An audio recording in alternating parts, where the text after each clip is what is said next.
사장님 살려주세요. 넌 회사 기생충이야. 여러분 안녕하세요. 금빛 우체통입니다. 만약 여러분의 소중한 남편이 직장 상사로부터 매일 담배 심부름을 당하고 결혼 기념일 저녁 약속을 망치게 되고 심지어 명예도용으로 5천만 원 빚을 떠안게 된다면 여러분은 어떻게 하시겠습니까? 오늘 제가 들려드릴 사연은 중소무역회사에서 일하던 한 부부가 악덕 대표의 끔찍한 갑질과 협박에 맞서 정의를 되찾기 위해 치열하게 싸운 사연입니다. 이 이야기가 여러분의 마음에 깊은 울림을 주길 바라며 지금 바로 시작하겠습니다. 안녕하세요. 저는 두 아이를 키우는 40대 직장인입니다. 아들이 하나 있고 딸이 하나 있어요. 아들은 15살이고 딸은 11살입니다. 남편이랑 같은 회사에 다니고 있어요. 남편과 전 서로 다른 부서에 있지만 저희 회사는 규모가 작은 중소무역회사라서 같은 2층 사무실을 쓰고 있었습니다. 그래서 자주 마주치는 편이었죠. 일하다가 복도에서 마주치면 가볍게 웃으며 인사하곤 했어요. 저희는 직장 동료이자 부부였으니까요. 같은 공간에서 일한다는 게 처음에는 좋았습니다. 점심시간에 같이 밥 먹을 수도 있고 퇴근도 함께 할 수 있었으니까요. 동료들도 저희 부부를 보면서 부러워하곤 했어요. 그런데 어느 날부턴가 정확히는 3개월 전부터 대표가 남편을 못살게 구는 거예요. 처음에는 장난처럼 남편한테 정신 좀 차리자고 말하더니 시간이 지날수록 대표가 이제는 대놓고 이상한 소리를 내뱉기 시작했습니다. 저는 멀리서 그 모습을 지켜보면서 점점 불안해졌어요. 남편의 표정도 날이 갈수록 어두워지고 있었거든요. 아침에 출근할 때는 멀쩡하다가도 점심때쯤 되면 남편의 얼굴이 굳어있곤 했습니다. 처음에는 업무 스트레스겠거니 싶었어요. 어느 날 오후였습니다. 대표가 사무실을 가로질러 남편 책상으로 걸어오는 게 보였어요. 저는 무심코 그쪽을 바라봤습니다. 대표가 남편 책상 앞에 서더니 턱으로 가리키며 말했어요. 김 차장, 이리 와봐. 남편이 자리에서 일어났습니다. 대표가 계속 말했어요. 내가 늘 피던 거 알고 있지? 그걸로 사오고. 커피도 사와봐. 사무실 커피도 이제 질렸어. 자기가 필 담배랑 먹을 아메리카노를 아무렇지 않게 사오라고 하는 거였습니다. 저는 깜짝 놀랐어요. 회사 대표가 직원한테 개인 심부름을 시키다니 이건 분명 잘못된 일이었거든요. 남편은 실은 내색도 안 하고 바로 알겠다며 고개를 숙였습니다. 회사 카드를 받아들고 밖으로 나가는 남편의 뒷모습이 보였어요. 저는 그 모습을 보면서 가슴이 답답해졌습니다. 왜 남편이 저런 부당한 지시를 그냥 받아들이는지 이해할 수가 없었어요. 여러분, 이게 말이 된다고 생각하시나요? 저도 대표가 이러는 걸 처음 봐서 제가 모르는 사이에 무슨 일이 생긴 것 같았습니다. 오랜 회사 생활과 아내의 직감을 미루어 봐서는 잘못 건드렸다간 남편의 자존심이 상할 수도 있는 일 같더라고요. 그래서 조심스럽게 접근해야겠다고 생각했어요. 섣불리 나섰다가 남편이 더 곤란해질 수도 있으니까요. 주변 동료들도 대표가 남편한테 심부름 시키는 걸 봤을 텐데 다들 고개를 숙이고 자기 일만 하고 있었습니다. 누구도 이상하다고 말하지 않았어요. 그날 저녁 집으로 돌아오는 차 안에서 남편은 말이 없었습니다. 평소에는 오늘 회사에서 어땠냐고 먼저 물어보곤 했는데 그날은 그저 창밖만 바라보고 있었어요. 저는 슬쩍 남편의 얼굴을 쳐다봤습니다. 피곤해 보였어요. 아니, 피곤한 것보다는 뭔가 마음에 짐을 지고 있는 것처럼 보였습니다. 핸들을 잡은 남편의 손에 힘이 잔뜩 들어가 있었어요. 집에 도착해서 저녁을 먹는데도 남편은 계속 조용했어요. 15살 아들과 11살 딸이 학교 이야기를 하는데도 남편은 제대로 반응하지 않았습니다. 아들이 오늘 수학시험 잘 봤다고 말했는데도 남편은 그냥 고개만 끄덕였어요. 딸이 친구랑 싸웠다고 하소연했는데도 남편은 멍하니 밥만 먹고 있었습니다. 저는 아이들을 재운 뒤에 남편과 단둘이 이야기해보기로 마음먹었어요. 아이들이 잠들고 난 후 저는 남편 옆에 앉았습니다. 조심스럽게 입을 열었어요.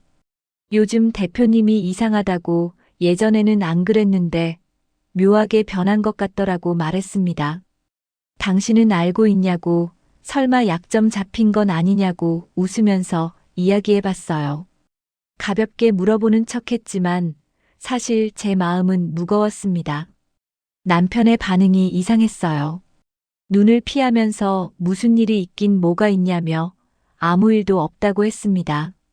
대표님 담배랑 커피 사주는 것 때문에 그러냐고 되물었어요. 잘 보이려면 그것 좀 사줄 수도 있는 거 아니냐고, 그런 것 때문에 걱정하냐고 말하더라고요. 그런데 남편이 이 말을 하기 전에 어깨를 움찔거리는 걸 봤습니다. 거짓말하는 사람의 전형적인 행동이었어요. 제 예감이 맞다는 생각이 들었습니다. 남편이 뭔가 숨기고 있는 게 분명했어요. 저는 표정을 굳히고 진지하게 말했습니다. 세상에 어떤 회사 대표가 직원한테 담배 사오고 커피 사오라고 시키겠냐고, 요즘 그러면 신고당한다고 했죠. 당신은 잘 보이려고 그런 거겠지만 나는 내 남편이 무시당하는 것 같아서 마음이 안 좋다고 했습니다. 무슨 일 있으면 바로 말하라고, 사건 터진 다음에 말하면 굉장히 서운할 것 같으니까 지금 말해달라고 했어요. 남편이 무언가 말할 듯 말 듯 입술을 달싹거렸습니다. 저는 숨을 죽이고 기다렸어요. 남편의 눈빛이 흔들리는 게 보였습니다. 뭔가 말하고 싶어 하는 것 같았어요. 하지만 결국 남편은 입을 다물어 버렸습니다. 고개를 저으면서 아무것도 아니라고, 걱정하지 말라고만 했어요. 제가 남편한테 말하라고 윽박지르고 재촉할 수도 없었습니다. 무슨 사건이 터진 것도 아니라서 일단은 기다리기로 했죠. 때가 되면 남편이 말해줄 줄 알았어요. 하지만 속으로는 계속 불안했습니다. 남편이 뭔가 큰 일을 혼자 짊어지고 있는 게 분명했으니까요. 그날 밤 저는 잠을 제대로 이룰 수가 없었어요. 남편의 숨소리를 들으며 뒤척였습니다. 그런데 이게 끝이 아니었습니다. 그해 연말 12월 20일이었어요. 김 차장인 남편이 보너스 1억 원을 받기로 되어 있었습니다. 10년 넘게 회사 일 열심히 해서 드디어 큰 상여금을 받게 된 거였죠. 남편은 몇 달 전부터 이 보너스를 기대하고 있었어요. 아들 학원비도 밀려 있고 집 대출 이자도 내야 하고 여러 가지로 돈이 필요했거든요.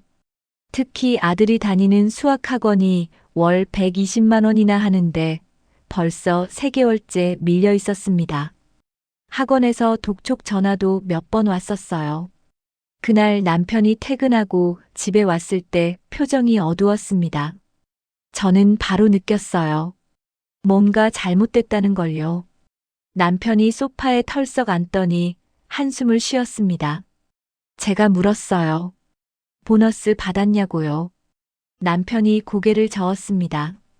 대표가 뭐라고 했냐고 물으니 남편이 대답했어요. 대표가 미안하다면서 올해 회사 사정이 안 좋아서 보너스를 못 줄 것 같다고 했답니다. 내년에는 꼭 2배로 주겠다고 약속했대요. 남편은 그 말을 듣고 아무 말도 못하고 나왔다고 했습니다. 저는 황당했어요. 연말에 갑자기 회사 사정이 어렵다니, 그럼 미리 말해줬어야 하는 거 아닌가요? 우리는 그 돈을 믿고 이미 여러 가지 계획을 세워놨는데 말이에요. 남편이 낙담해서 집에 왔는데 제 마음도 정말 답답했습니다. 아이들 학원비에 집 대출금까지 빠듯한데 보너스로 숨통 트이려 했는데 말이에요. 그날 밤 저는 잠을 이룰 수가 없었습니다. 남편도 뒤척이고 있는 게 느껴졌어요. 우리 부부는 말없이 천장만 바라봤습니다. 회사 사정이 어렵다는데 어쩔 수 없는 거 아니냐고 내년을 기다려보자고 남편을 위로했지만 속으로는 찝찝했어요. 뭔가 석연치 않았거든요. 그런데 일주일 뒤인 12월 27일이었습니다. 제가 회사 앞 백화점에 갈 일이 있어서 들렀다가 깜짝 놀랄 일을 목격했어요. 에르메스 매장 앞을 지나가는데 안에서 익숙한 얼굴이 보였습니다. 대표 아내였어요. 그 마님이 명품백을 고르고 있더라고요. 저는 발걸음을 멈췄습니다. 뭔가 이상한 느낌이 들어서 매장 밖에서 살짝 지켜봤어요. 대표 아내는 핑크색 버킨백을 들고 이리저리 살펴보고 있었습니다. 로즈 사쿠라 색상이라고 하던데 정말 화려한 색이었어요. 매장 직원이 옆에서 친절하게 설명하고 있었습니다. 저는 숨을 죽이고 지켜봤어요. 그때 직원이 대표 아내에게 공손하게 물었습니다. 마님, 이번에도 현금으로 결제하시나요? 그 순간 머리가 띵했어요. 회사 돈 없다면서 대표 아내는 명품백을 현금으로 사고 있다니요. 핑크색 버킨백이었는데 아무리 봐도 3천만 원은 좋게 넘어 보였습니다. 대표 아내가 고개를 끄덕이는 게 보였습니다. 직원이 카운터로 가방을 가져가더니 포장을 시작했어요. 저는 그 자리에서 눈을 의심했습니다. 우리 남편 보너스 1억을 안 주면서 본인 아내한테는 명품백을 사주다니 이게 말이 되나 싶었어요. 혹시 제가 잘못 본 건가 싶어서 한 번 더 확인했지만 분명 대표 아내가 맞았습니다. 저는 매장을 빠져나와 한참을 멍하니 서 있었습니다. 가슴이 두근거렸어요. 화가 났습니다. 배신감도 들었고요. 우리 남편은 10년 넘게 회사 위에 열심히 일했는데 받을 걸 못 받고 있는데 대표는 3천만 원짜리 가방을 사주고 있다니요. 집에 와서 남편한테 말했습니다. 오늘 백화점에서 대표 아내 봤다고 에르메스에서 명품백 사더라고 말했죠. 그것도 현금으로 결제하는 걸 봤다고 했어요. 3천만 원 넘어 보이는 핑크색 버킨백이었다고 설명했습니다. 남편이 그 말 듣고 얼굴이 굳었어요. 눈빛이 흔들렸습니다. 그러면서 아무 말도 안 하더라고요. 저는 답답했습니다. 회사 사정이 어렵다는 게 거짓말인 것 같다고 우리만 바보 된 거 아니냐고 물었어요. 대표가 우리한테 거짓말한 거 아니냐고 보너스 안 줄 생각이었으면 미리 말했어야 하는 거 아니냐고 따졌습니다. 남편은 그냥 한숨만 쉬었어요. 입술을 깨물면서 아무 말도 안 했습니다. 그 모습을 보니 제 가슴이 답답했습니다. 남편이 뭔가 알고 있는 것 같았어요. 하지만 말하지 않고 있었습니다. 왜일까요? 무엇이 남편을 이렇게 침묵하게 만드는 걸까요? 그렇게 신경을 곤두세운 채 회사를 다니고 있는데 또 일이 터졌습니다. 어느 날이었어요. 저희 부부가 결혼 15주년 기념일을 맞이했습니다. 5월 15일이었죠. 남편이랑 외식하려고 미리 이탈리안 레스토랑 라 콜리나를 예약까지 해뒀습니다. 퇴근하면 같이 가기로 약속했었어요. 레스토랑 예약 확인 문자도 왔었죠. 저는 그날을 정말 기대하고 있었습니다. 요즘 남편이 힘들어하는 것 같아서 좋은 시간을 보내고 싶었거든요. 그런데 퇴근 30분 전이었습니다. 대표가 남편을 불렀대요. 저는 멀리서 그 모습을 봤어요. 대표가 남편한테 뭔가 말하고 있었습니다. 남편의 표정이 굳어지는 게 보였어요. 나중에 남편한테 들은 이야기입니다. 대표가 오늘 중국 바이어한테 급하게 보낼 서류가 있다면서 남편이 번역해서 밤 10시까지 이메일 보내달라고 했답니다. 남편이 오늘 집에 급한 일이 있다고 말하려다가 대표 눈빛 보고 말을 못했대요. 대표의 눈빛이 날카로웠답니다. 거절하면 안 될 것 같은 분위기였다고 했어요. 저는 레스토랑에 먼저 갔습니다. 예약 시간이 7시였거든요. 남편이 조금 늦을 것 같다고 문자가 왔어요. 저는 알겠다고 답장하고 기다렸습니다. 30분이 지나고 1시간이 지났어요. 남편한테 전화했지만 받지 않았습니다. 회사 일하느라 바쁜가 보다 싶었어요. 저는 레스토랑에서 이 시간을 혼자 기다렸습니다. 붉은 장미가 놓인 테이블에 혼자 앉아 있었어요. 흰색 테이블보 위에 촛불이 켜져 있었습니다. 다른 커플들은 다 행복하게 웃으며 식사하고 있었어요. 트러플 파스타 냄새가 났습니다. 옆 테이블에서는 와인 잔을 부딪히는 소리가 들렸어요. 저만 혼자 핸드폰 보면서 남편 전화 기다리고 있었습니다. 50만 원이나 들여서 예약한 곳이었어요. 결혼 기념일 특별 코스 메뉴였거든요. 레스토랑 직원이 주문하시겠냐고 두세 번 물어봤지만 저는 남편 기다린다고 미뤘습니다. 시간이 지날수록 주변 사람들의 시선이 느껴졌어요. 혼자 앉아있는 제가 측은해 보였나 봅니다. 결국 남편은 밤 11시가 되어서야 집에 왔습니다. 저는 레스토랑 예약을 취소하고 먼저 집에 와 있었어요. 문이 열리고 남편이 들어왔을 때 남편의 얼굴은 피곤해 절어 있었습니다. 넥타이가 비뚤어져 있었고 셔츠도 구겨져 있었어요. 남편이 미안하다고 말했습니다. 저는 참았던 감정이 터져 나왔어요. 회사가 중요하냐, 가족이 중요하냐고, 결혼 기념일에 왜 이러냐고 소리쳤습니다. 15년을 같이 살았는데 고작 저녁 한 끼 같이 먹는 것도 못하냐고 따졌어요. 남편은 미안하다고만 했습니다. 변명도 하지 않았어요. 그런데 다음 날이었습니다. 회사에서 일하는데 대표가 남편한테 다가가는 게 보였어요. 대표가 남편 어깨를 툭툭 치면서 웃고 있었습니다. 저는 귀를 기울였어요. 어제 부인이랑 싸웠다며 남편이 아무 대답도 안 했습니다. 대표가 계속 말했어요. 하하, 집에서 무능해서 회사에서도 무능한 거 아니야? 저는 그 말을 듣는 순간 머리끝까지 화가 났습니다. 남편이 그 말 듣고 아무 대꾸도 못하고 고개만 숙이는 게 보였어요. 주먹을 불끈 쥔 채로요.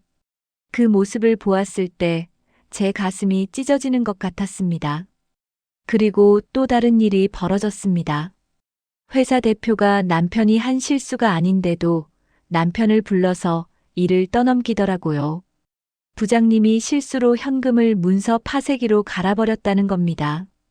현금 봉투를 영수증이랑 착각해서 파쇄기에 넣어버린 거예요. 그것도 1억 원이나 되는 돈을 말이에요. 파손된 돈은 80% 이상 붙여 가야 은행에서 보상받을 수 있는 거 아시죠? 그런데 그걸 남편 보고 해결하라고 한 거예요. 부장님은 당연히 자기 실수를 다른 사람이 수습하게 생겼으니 자리에서 벌떡 일어나 소리쳤습니다. 본인이 해결할 수 있다고 퇴근 후에 하나하나 붙여볼 거라고 했어요. 세로로 길게 찢겨서 붙일 수 있을 것 같다고 말했죠. 그런데 이때 대표가 뭐라 했는지 아시나요? 그걸 혼자서 어떻게 다 하겠냐며 김 차장 보고 도와달라고 하라고 지시했습니다. 그래서 제가 큰 목소리로 다른 사람들도 듣게끔 말했어요. 그냥 다 같이 모여서 하나씩 붙이면 어떻겠냐고, 어차피 빨리 수습해서 은행에 내야 하는 돈이잖냐고 했습니다. 다행히 저희 전 직원 모두 점심시간에 모여서 돈을 붙여주겠다고 했어요. 많은 사람들이 모여서 틈틈이 돈을 붙였는데도 거의 4개월 정도 걸렸던 것 같습니다.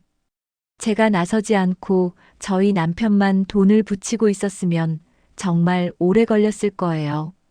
이때부터 대표만 보면 정말 짜증나고 속이 부글부글 끓었습니다. 저희 남편이 도대체 무슨 짓을 했길래 못 잡아먹어서 안 달아나나 싶었죠. 회사에서 일어난 모든 사건 사고를 남편이 사과하고 책임지겠다는 말을 하고 있었으니까요. 보통 일이 아닐 거라는 생각이 강하게 들어서 이 이후로는 남편의 대답을 강하게 재촉했습니다. 회사 메시지로 대표가 갑자기 왜 저러냐고 물어보거나 퇴근 후에 물어봐도 남편은 묵묵부답이었어요. 참다 못한 제가 대놓고 남편 편을 든 적도 있었습니다. 김 차장님 일이 아닌데 왜 그러냐고, 왜 그걸 김 차장님한테 물어보냐고 따졌죠. 그건 제 소관인데 문제가 생겼으면 저한테 물어보셔야 하는 거 아니냐고, 왜 김 차장님한테 그러냐고 이런 식으로 제가 똑 부러지게 따졌습니다. 오목조목 따지는데 대표가 절 무시했었는데 오히려 남편이 저한테 가만히 있으라고 하니까 답답했어요. 그래서 대표 사무실 문을 불쑥 두드렸습니다. 대표님이 무슨 일이냐고 물어보길래 이렇게 말해버렸어요. 요즘 회사에 무슨 일이 있냐고, 회사 시스템에 문제가 생긴 것 같아서 걱정이 된다고 했습니다. 김 차장님 부서 일도 아닌데 김 차장님이 지적받고 있고 뭔가 잘못되어 가고 있는 것 같다고 말했어요. 제가 최대한 돌려서 얘기해줬는데 대표가 뭐라 했는지 아시나요? 김 차장이 잘못한 일이니까 뭐라 하는 거라고, 왜 자기가 하는 일에 남의 와이프가 끼어드냐고 했습니다. 이래서 사내 연애 사내 결혼은 못 쓴다고 말하더라고요. 대표가 너무 재수없게 구는 바람에 저도 모르게 소리쳤습니다. 아니 그럼 무작정 직원한테 화풀이하고 모든 일을 한 사람 책임으로 모는 게 당연하다고 생각하냐고, 대표님 원래 이런 분 아니었잖냐고 따졌어요. 왜 갑자기 이러시냐고, 자꾸 이러시면 직장 내 괴롭힘으로 신고할 수밖에 없다고 말했습니다. 그런데 대표가 남편 인생 망치고 싶으면 그렇게 하라는 거예요. 결국 자리를 박차고 나오려다가 발걸음이 멈췄습니다. 제가 신고하면 대표님 인생이 망가지지 왜 제 남편 인생이 망가지냐고 물었어요. 대표가 이때 엄청나게 의미심장한 말을 해주더라고요. 그러다 이혼당할 텐데 라고 말했습니다. 제가 이게 무슨 말이냐고 따지니까 남편이 찾아왔어요. 남편이 식은 땀을 흘리며 지금 뭐 하는 거냐고 절 말리더니 대표님한테 고개를 숙이며 자꾸만 죄송하다는 거예요. 저는 이참에 삼자 대면하자고, 요즘 대표님이랑 당신 왜 그러는 거냐고 소리쳤습니다. 정신을 차리고 보니 회사 직원들이 일하다 말고 대표 사무실 쪽으로 모여 있었어요. 바쁘게 일하고 있던 직원들이 짜증난 표정으로 저를 노려보기도 했었죠. 다른 회사 사람들도 일 때문에 우리 회사 사무실에 들어왔다가 깜짝 놀란 표정을 짓고 있어서 작전을 변경하기로 했어요. 근무 시간에 이러면 안 되겠다 생각이 들었거든요. 결국 남편에겐 퇴근하고 집에서 보자고 말하고 일단 자리로 돌아와 일을 했습니다. 그런데 일이 손에 잡힐 리가요. 그날 겨우겨우 보고서를 작성하고 퇴근을 했어요. 남편과 함께 집으로 오는 내내 얼마나 심란했는지 몰라요. 어떻게든 남편 입을 열어보려고 술까지 사갔습니다. 평소였으면 집에 가자마자 미리 해놓은 반찬으로 밥 해먹었을 거예요. 그런데 그날 저는 남편이 좋아하는 걸 해주겠다며 그 힘들고 피곤한 날 요리까지 한 거죠. 남편이 좋아하는 돼지고기 수육을 삶고 김치찌개도 끓이고 파전도 부쳤습니다. 마늘도 구워서 내놨어요. 소주 2병을 식탁에 올려놨습니다. 술상을 그지없이 차린 뒤 남편과 말없이 앉았어요. 침묵 속에서 소주만 마신 지 몇 분이 지났을까요? 남편이 첫 잔을 비우고 2번째 잔을 비웠습니다. 저도 남편 옆에서 술을 따라 마셨어요. 아이들은 이미 방에서 자고 있었습니다. 거실에는 저희 부부만 남아 있었어요. 남편이 어느 정도 취한 것 같길래 조심스럽게 입을 열었습니다. 대표님과 무슨 일 있었냐고 솔직히 말해보라고 했어요. 남편은 처음에는 대답하지 않았습니다. 그저 소주잔만 들여다보고 있었어요. 저는 기다렸습니다. 재촉하지 않았어요. 술기운에 용기를 낸 남편이 드디어 떨리는 목소리로 말하기 시작했습니다. 바람 피운 건 아닌데 마님의 민낯을 보게 돼서 그렇다고 했어요. 그날 그냥 그 자리에 안 갔어야 했는데 연봉 올려주겠다는 말에 넘어갔다고 했습니다. 남편의 눈에서 눈물이 고였어요. 뜬금없이 마님이라니 설마 대표님의 아내분을 말하는 걸까요? 제 가슴이 철렁했습니다. 회사를 오래 다녀서 대표님의 아내분이 어떤 사람인지 알고 있었습니다. 아나운서인데 요즘에 점점 인기가 많아져서 유튜브에도 나오는 사람이었어요. 그 사람이 종편에서 방영하는 가족 다큐멘터리 프로그램에서도 나오고 있었는데 그 방송에 대표도 나왔었고 우리 남편도 잠깐 얼굴을 비쳤었습니다. 설마 그 방송을 촬영한 날 무슨 일이 있었냐고 물었더니 남편이 말없이 고개를 끄덕였어요. 저는 숨을 깊이 들이마셨습니다. 제가 대표님의 아내분을 기억하는 이유는 바로 외모랑 성격 때문이었습니다. 마님이 굉장히 인상적이고 화려하게 생겼는데 하는 행동은 얌전하고 수줍어 보여서 의외라고 생각했거든요. 텔레비전에서 볼 때는 분홍색 립스틱을 바르고 단정한 투피스를 입고 나왔는데 말투도 부드럽고 조용했어요. 남편 말을 들어보니 제가 동남아 해외 출장을 간 사이에 사건이 터진 거였어요. 그때 저는 베트남 바이어를 만나러 일주일 동안 출장을 갔었습니다. 대표가 퇴근하는 남편을 붙들고 갑자기 부탁을 했답니다. 김 차장 이제 퇴근하려고 하냐고 오늘 수고 많았다고 했대요. 사실 가족 다큐멘터리 프로그램 촬영이 있는데 좀 도와줄 수 있냐고 물었답니다. 원래 오기로 한 직원이 갑자기 펑크를 내서 난처하다고 했대요. 사실 김 차장이 본인이랑 제일 친하잖냐고 오래 본 직원이기도 해서 집에도 초대하고 싶었다고 말했답니다. 남편이 촬영을 해야 하는 것은 물론 대표 고급 빌라 자택까지 가야 하니 부담스러웠다고 해요.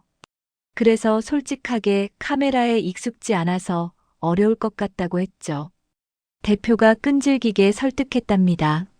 아니라고 전혀 어려운 일 아니니까 잠깐만 시간 내달라고 했대요. 본인이랑 집도 가깝지 않냐고 방송도 별거 없다고 했답니다. 그냥 집에 초대해서 한잔하는 컨셉이라 소주 마시면 어색한 것도 없어질 거라고 설득했답니다. 카메라 앞에서 본인이 얼마나 능력 있고 좋은 사람인지 우리 마님은 얼마나 현모양처인지 말해주면 된다고 했대요. 우리 같이 일한 지 오래니까 대충 알지 않냐고 말했답니다.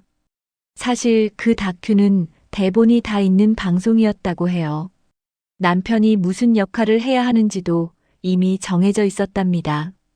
어떻게 거절해야 놔줄까 고민하다가 남편이 이런 핑계를 댔다고 하는데요. 그 다음에 하면 안 될까요? 지금은 아내가 동남아 해외 출장 가 있어서 힘들 것 같다고 했답니다. 지금 친정 어머니께서 애들을 봐주시고 있는데 몸이 안 좋으신 분이라 얼른 가봐야 한다고 말했대요. 실제로 그날 친정 어머니가 우리 집에 와서 아이들을 돌봐주고 계셨거든요. 남편 말이 다 끝나기도 전에 대표가 갑자기 이런 말을 했답니다.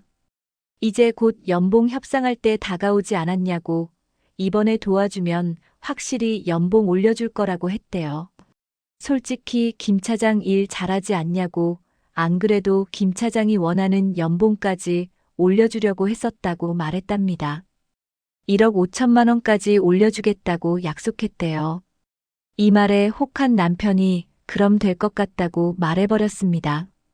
연봉이 오르면 아이들 학원비도 낼 수 있고 집 대출도 빨리 갚을 수 있을 것 같았대요. 결국 친정 어머니한테 양해를 구하고 대표 고급 빌라 자택으로 가게 됐는데요. 그곳에 대표와 마님, 카메라를 들고 있는 종편 방송국 PD까지 있어서 무척 어색했다고 하죠.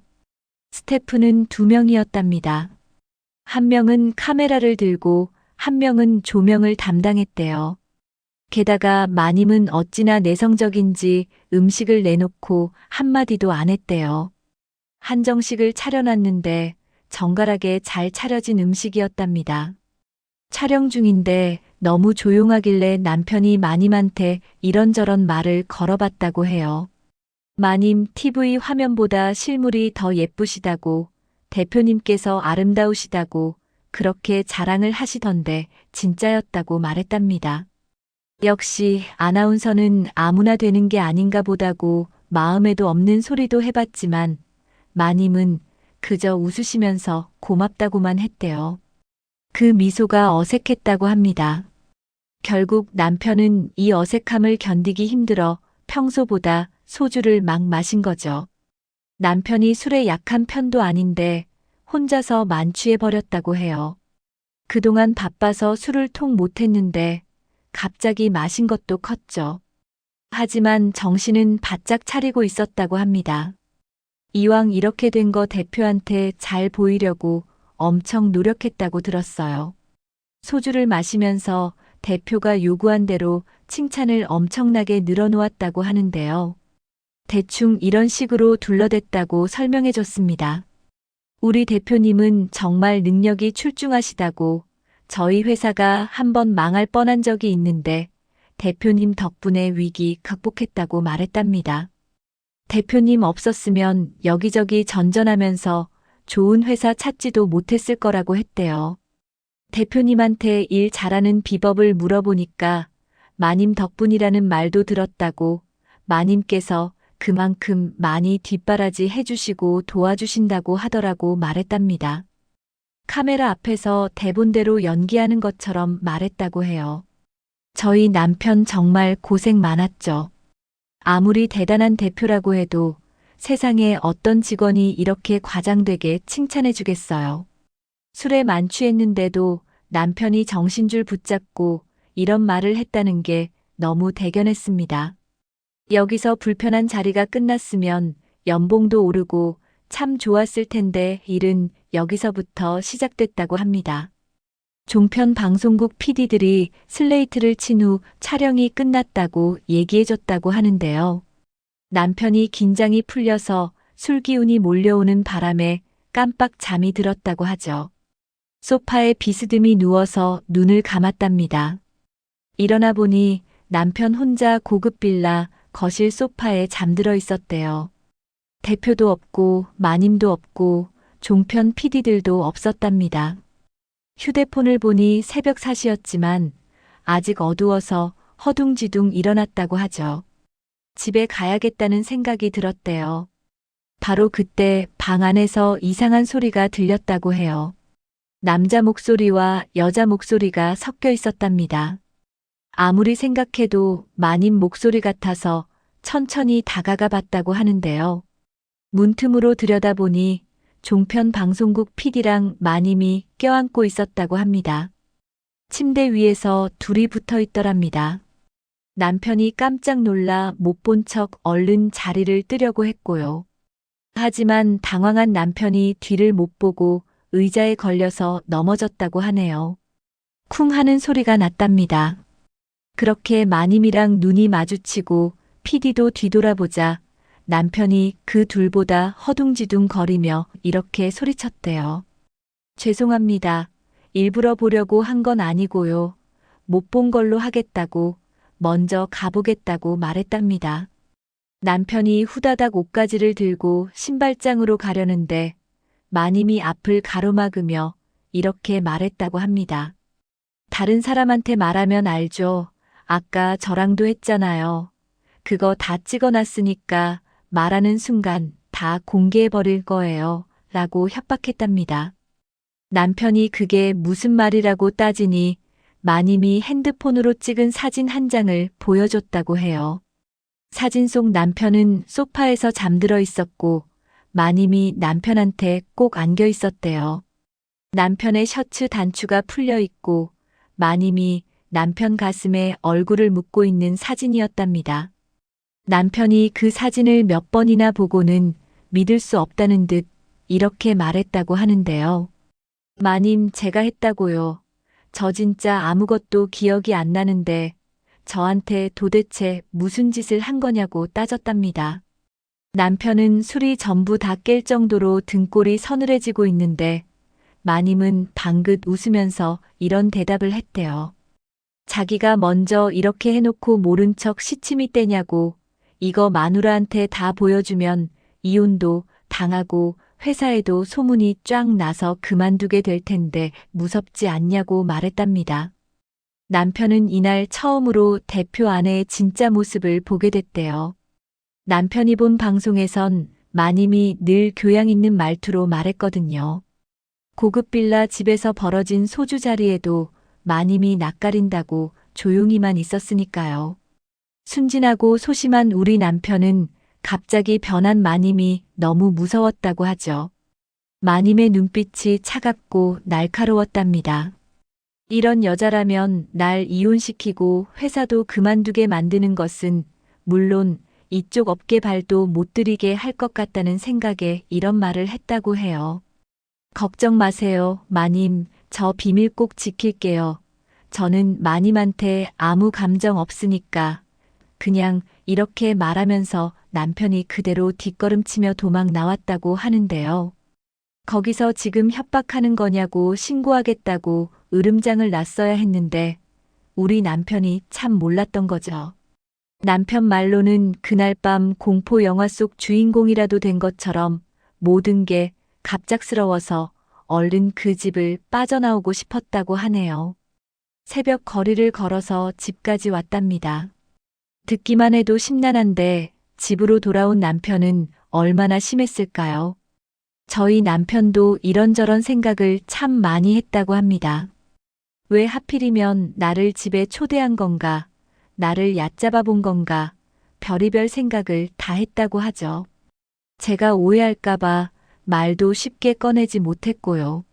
남편은 그날 이후로 매일 밤 악몽을 꿨답니다. 지금 생각해보면 남편이 저한테 말하려고 시도했었어요. 주말에 애들이랑 다 같이 밥을 먹고 있는데 남편이 갑자기 마님 얘기를 꺼내더라고요. 당신 혹시 대표님 아내분 아냐고. 아, 그 있잖아. 종편에도 가끔 나오는 아나운서 말이야. 이런 식으로 운을 띄웠거든요. 당연히 안다고 대답했는데요. 그러자 남편이 식탁만 바라보며 횡설수설 거리기 시작했어요. 그럼 대표님 아내분 관련해서 떠드는 소문 같은 거 없냐고. 그 회사에서 말이야. 아무래도 남자들은 그런 얘기 잘 안 하고 여직원들은 찌라시 같은 거 자주 이야기한다며 남편이 앞뒤 안 맞는 말을 웅얼거렸어요. 저랑 같이 일하는 여직원들이 누가 누구랑 사귄다. 누구를 좋아하는 것 같다. 누굴 싫어한다. 이런 얘기를 자주 했기 때문에 대충 대답은 해줬죠. 대표님 안 해본 얘기는 잘 안 하지. 실제로 본 적도 없는데 왜 하겠냐고 말했어요. 근데 그건 왜 물어보냐고 했더니 이때 남편이 아무것도 아니라며 밥을 급하게 먹더니 피곤하다고 강에 들어가 버렸어요. 저는 남편에게 약간 싸늘함이 느껴져서 그날을 기억하고 있었는데요.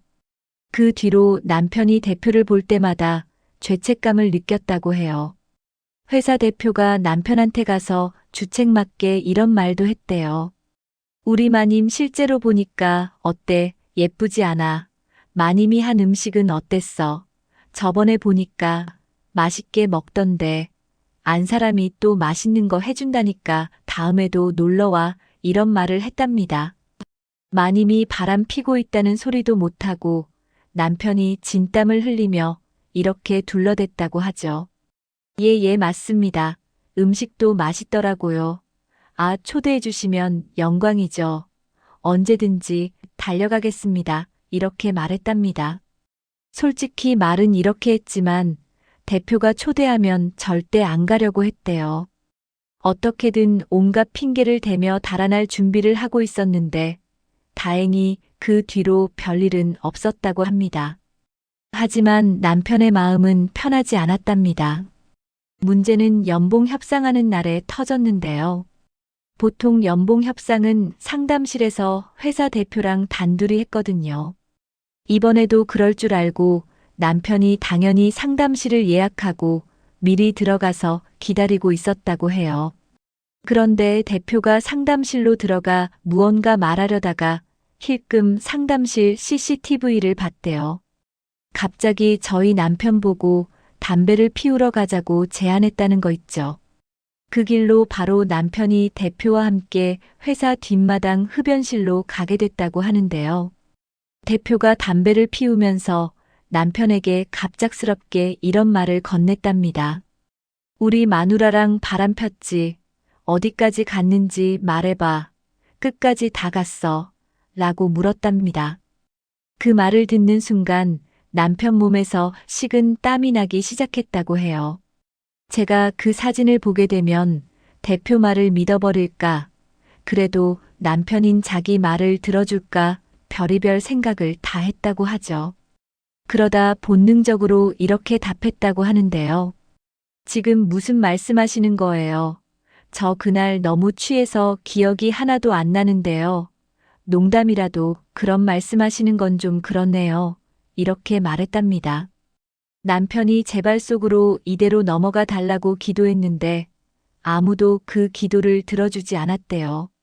대표가 천천히 무언가를 내밀었는데 얼핏 봐도 사진처럼 보였다고 하죠. 그래서 심장이 빠르게 뛰기 시작했다고 해요. 너무 긴장한 나머지 모든 게 슬로우 모션처럼 보였다고 하는데요. 마음 같아서는 회사도 가정도 버리고 뛰쳐나가고 싶었지만 결국 대표 손에 쥐어진 사진이 그 사진이라는 걸 알게 되었다고 합니다. 술에 취해 잠든 남편한테 마님이 안겨있는 바로 그 사진이요. 남편 머릿속이 하얘지고 있는데 대표가 이렇게 말했다고 하네요. 이런 짓 했으면서 왜 거짓말하는 거야. 김 차장 그렇게 안 봤는데 배신이야 라고 말했답니다.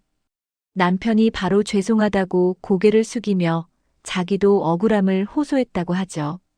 술에 취해서 마님한테 무슨 짓을 했는지 모르겠지만 저는 억울하다고, 저는 마님한테 사적인 감정 없고요. 대표님과 마님께서 100년 해로하시길 바랄 뿐이라고 정말이라고 말했답니다. 대표가 끝까지 남편을 의심하며 불륜을 저지른 거 아니냐고 따졌다고 해요. 당연히 남편은 끝까지 아니라고 했고요. 이 말싸움이 끝나지를 않길래 남편은 대표가 나 몰래 우리 마누라를 만나고 있었다니 회사 관두고 고소하겠다는 말을 할 줄 알았다고 하는데요. 하지만 대표는 남편에게 이런 말을 했다고 합니다. 우리 마님이 출세하는 방식이니까 김 차장은 신경 쓰지 말고 밖으로 발설하지 마. 괜히 소문나면 김 차장이 망할 거라고 말했답니다. 사실 대표가 자기 아내의 불륜을 이미 알고 있었던 거죠. 심지어 마님이 이런 식으로 유명해지고 있다는 걸 존중해주고 이해해주는 것 같았대요. 남편이 대표의 태도에 충격받아서 이렇게 반문했다고 해요. 아, 알고 계셨다고요. 마님이 그래도 아무렇지도 않으세요. 저도 납득이 안 되는데요. 이렇게 말했답니다. 저랑 자식들만 보고 사는 남편에게는 당연히 이해가 되지 않는 세계였죠. 그 와중에 대표가 이렇게 말했다고 하는데요. 그래, 우리 마님 1인 미디어 하는데 당연히 알고 있었지. 이제 김 차장도 우리랑 한패야. 우리 안 사람 실체가 드러난 순간 김 차장은 이 사진 한 장으로 인생 끝장날 거야. 회사 그만둬도 공개할 거니까 알아서 해. 라고 협박했답니다. 당연히 남편이 이렇게 말하면서 대표를 진정시키고 회유하려고 했대요. 저는 대표님이랑 대표님 내외분이 어떻게 사시는지 신경 안 쓰고요. 말할 생각 절대 없으니까 회사 그만두게 해주세요. 비밀 유지. 서약서 그런 거 써도 좋습니다. 저 불편하게 어떻게 회사 다니란 말입니까? 대표님 제발 이러지 마세요. 이렇게 사정했답니다. 남편이 이렇게 사정했는데 대표가 이런 반응을 보였다고 하죠. 괜히 나가서 우리에게 해코지하면 어떡해. 그럼 우리 마님 아나운서 자리도 해고당하고 방송도 잘릴지도 몰라. 우리 마님이 종편 PD랑 뭔가 연줄 있는 것 같아. 내 마님이 사무실에서 접대한 어마어마한 세력들이 있다고. 생각보다 연줄 세니까 괜히 나서지 말고 조용히 입 다물고 회사나 다녀. 이렇게 말했답니다. 이러면서 대표가 마님이랑 남편이 붙어 있는 사진을 저한테 보여주겠다고 협박한 거예요. 남편은 결국 알겠다고 하면서 대표가 커피를 타오라거나 담배 심부름을 해도 아무 소리도 못했던 거죠. 감히 우리 남편한테 그런 협박을 하고 이혼시키려고 하다니 아무 잘못 없는 남편에게 죄를 뒤집어 씌우려고 했다는 생각에 눈앞이 캄캄했습니다. 어떻게 이 대표에게 세상이 무섭다는 걸 알려줄까 고민하다가 기가 막힌 방법이 떠올랐죠. 그래서 제가 남편한테 이렇게 말해줬는데요. 당신이 다시는 그 대표 얼굴 안 보고 싶고 나도 당신이 무시당하는 걸 보기 싫은데 그런데 이대로 우리 퇴사할 수 없어. 우리를 무슨 혹으로 본 모양인데 사는 게 얼마나 순탄치 않은지 보여줘야지. 일단 사직서 내지 말아봐 라고 말했습니다. 감히 우리 남편한테 그랬으니 인생 쓴맛 좀 봐야지요. 남편이 제 말을 듣고도 퇴사하면 안 되냐고 하는데 마음이 너무 저려왔습니다. 강요하는 것도 웃긴 일이라 남편에게 마지막으로 물어봤네요. 당신이 싫으면 대표한테 해코지 같은 거 안 할게. 그런데 억울하지 않아. 나중에 귀찮아지고 스트레스 받을까봐 피하면 우리가 위험해질지도 몰라. 회사 그만두고 나서 이쪽 업계 발도 못 딛게 하면 어쩌려고 이렇게 말했어요. 남편이 제 말을 듣곤 이대로 물러나면 안 될 것 같다고 해서 요즘 세상이 어떤 세상인지 모르고 까보는 대표를 참교육하기로 했죠. 우리가 대표님 하면서 존중해 주니까 이 사람이 정도도 모르는 것 같았거든요. 그래서 저는 회사 CCTV를 노렸어요. 아무리 회사 직원이라고 해도 회사 CCTV를 함부로 확인할 수는 없지만 제겐 방법이 다 있었습니다. 요즘 회사 건물 내에서 누군가 창문 밖으로 쓰레기를 투척하고 몰래 흡연하고 있었거든요. 마침 이번에도 회사 복도 끝 창문 앞에서 누군가 피고 간 담배 꽁초가 있는 거예요. 그래서 이걸 증거로 들고 가서 관리소장한테 결재를 받았습니다. 본사 관리부에 공문을 보내니 2달치 CCTV를 확인해 볼 수 있었고요. CCTV를 확인하려는 이유는 남편 말을 믿었기에 가능한 일이었어요. 대표가 고급 빌라 집뿐만 아니라 사무실에서도 마님을 접대시키니 살펴보려고 했는데요. 알아내서 뭐 하려고 했냐고요? 우리 남편 인생 망치려고 들면 저도 CCTV 영상을 들먹여 대표 아내를 협박하려 했어요. 아무리 뻔뻔한 사람이라도 세상 모든 사람들이 그런 영상을 보게 되는 걸 원치 않을 것 같았거든요. 이 CCTV 영상을 인터넷에 올려버린다고 하면 대표랑 마님 둘 다 일을 못하게 되는 것은 물론 얼굴도 못 들고 다니게 될 테니까요. 그런 마음으로 남편과 같이 한참을 CCTV 녹화본을 뒤져보는데 생각보다 더 소름 끼치는 장면을 포착하게 됐어요. 마님이 나이 지긋해 보이는 남자랑 회사에서 그런 짓을 하고 있었던 거예요. 그런데 남편이 할아버지 뻘로 보이는 남자를 보고 깜짝 놀라는 거 있죠. 그 할아버지는 우리 회사의 라이벌이자 대표와 철천지 원수인 다른 회사 사장이었지만 회사 내에서 장 사장님이라고 불리고 있었는데요. 장 사장은 저희 회사 대표가 대표의 아버지로부터 일을 이제 막 물려받았을 때를 노렸어요. 저희 회사 대표가 아무것도 모르고 일을 엉성하게 하고 있을 무렵 나쁜 의도를 가지고 접근한 거죠. 대표는 장 사장을 워낙 오랫동안 봐와서 경계심이 거의 없었다고 해요. 장 사장은 그 사실을 알고 맨날 일을 가르쳐 주겠다. 술을 마시자 하고 침묵을 다져놨고 그리고 자연스럽게 중요한 프로젝터 정보를 빼가고 인력을 빼가기 시작했어요. 직원인 저희 부부가 알게 된 것도 다 여기에 있었는데요. 저희 팀원들이 극비에 진행하고 있던 거래 정보가 누출되고 있었거든요. 팀원들 사이에 스파이가 있다는 소문이 나고 있을 무렵같이 일하던 사람들이 스카우트 제안이 왔다며 갑자기 그만두더라고요. 그 사실을 알고 격분한 대표가 회사를 박차고 나간 적도 있어요.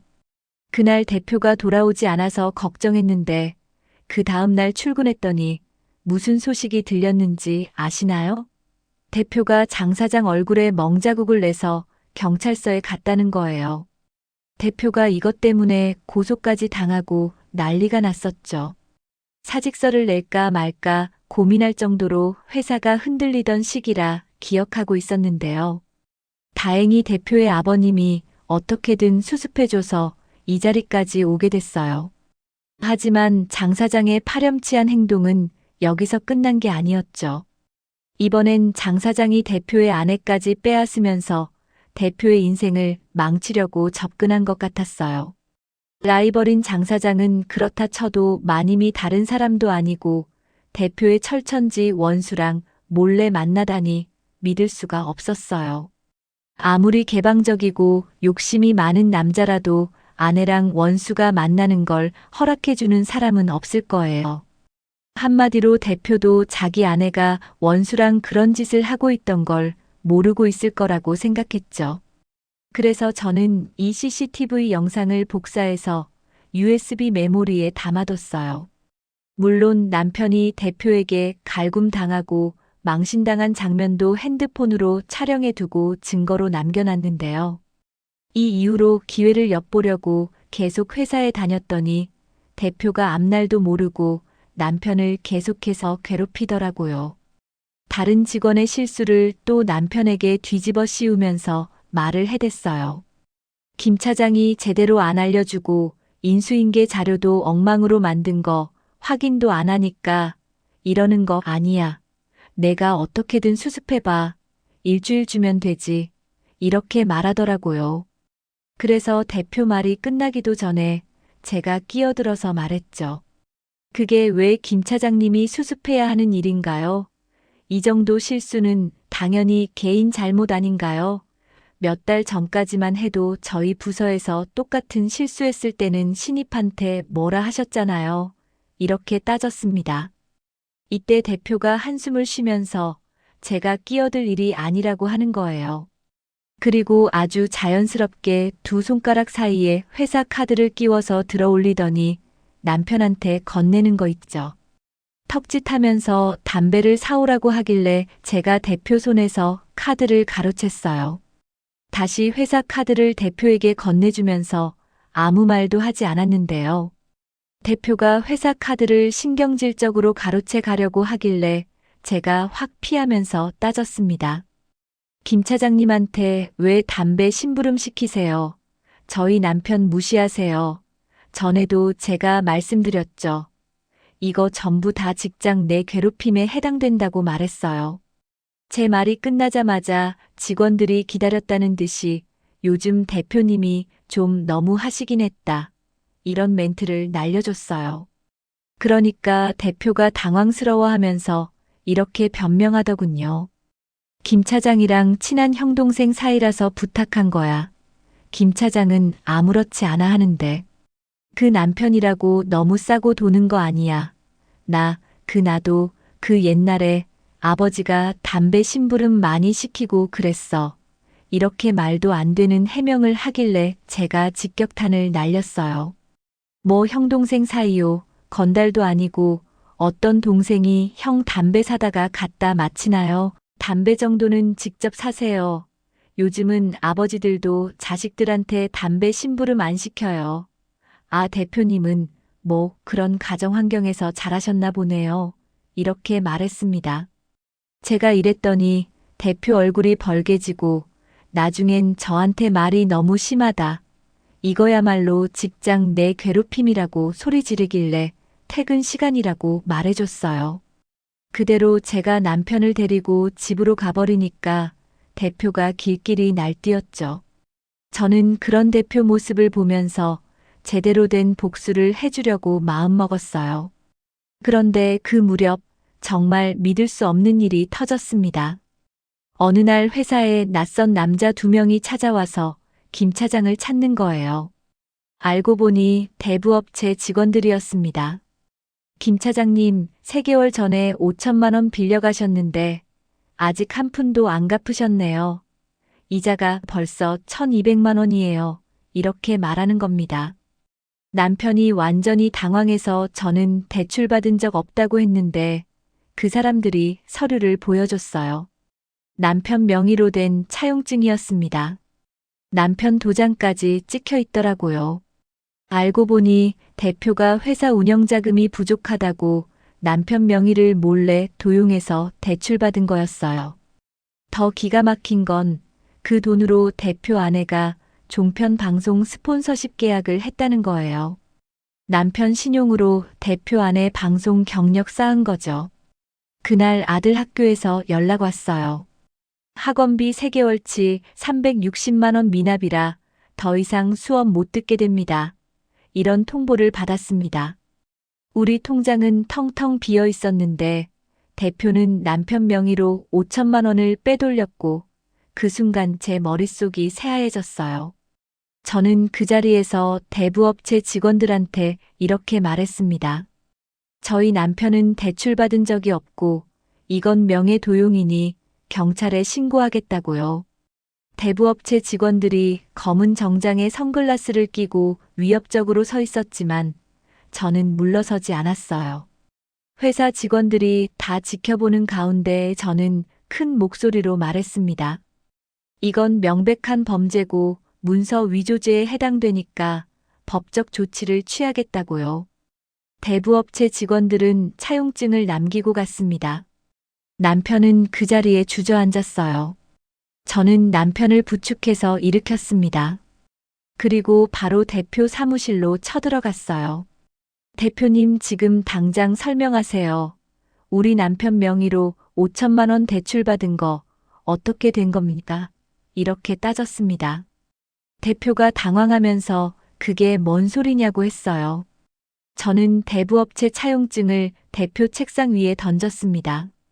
여기 남편 도장 찍혀 있는데 본인은 대출받은 적이 없대요. 대표님이 하신 거죠. 이렇게 말했어요. 대표가 얼굴이 하얗게 질리더니 아무 말도 못했습니다. 저는 계속 말했어요. 그 돈으로 마님 종편 스폰서십 계약했죠. 다 알고 있어요. 이건 횡령이고 명예도용이에요. 경찰에 신고하고 고소하겠습니다. 이렇게 선언했습니다. 대표가 그제야 정신을 차리고 이렇게 말했어요. 잠깐만 기다려. 오해가 있는 것 같아. 내가 설명할게. 이러면서 변명을 늘어놓기 시작했습니다.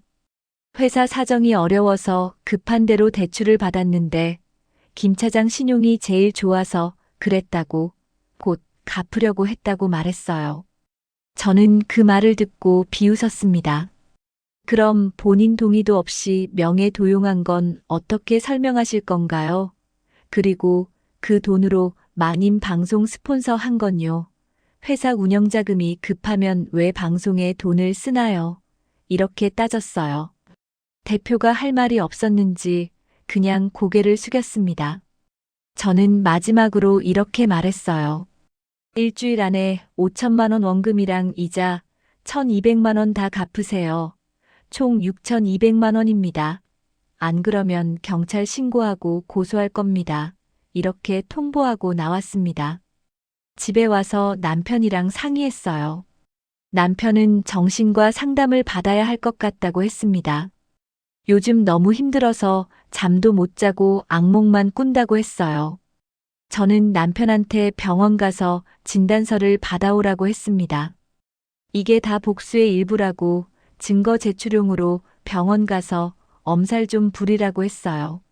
남편이 말만 괜찮다고 했지 상담 결과는 굉장히 안 좋게 나왔습니다. 이번 사건으로 상처를 굉장히 많이 받았고 트라우마도 좀 생겼다고 하네요. 그런데 진단서에는 공황장애라고 나왔어요. 저는 그 진단서를 잘 보관해뒀습니다. 그리고 출근할 때마다 남편한테 회사 컴퓨터로 메시지를 보냈죠. 회사 대표가 부르면 꼭 말하라고요. 대표가 근무 시간에 또 남편을 부를 줄 알았는데 아무 짓도 하지 않았어요. 제 눈치를 보면서 괴롭히지도 않아서 무슨 일인가 싶었거든요. 일주일이 지났습니다. 대표한테서 연락이 왔어요. 남편 명의 대출금 6,200만 원을 갚았으니 확인해 보라고 했습니다. 저는 대부업체에 전화해서 확인했어요. 정말 전액 상환됐더라고요. 하지만 저는 여기서 끝낼 생각이 없었습니다. 남편이 받은 정신적 피해에 대한 보상은 받아야 했으니까요. 그런데 주말이 되니 역시나 예상대로 대표한테 전화가 왔어요. 남편이 스피커폰으로 전화를 받으니 대표 목소리에서 술기운이 느껴졌는데요. 어이없게도 대표가 잔뜩 억울해하는 목소리로 이런 말을 하더군요. 너네 와이프 때문에 원래 하려고 했던 계획 전부 다 어그러졌다. 이렇게 말하는 겁니다.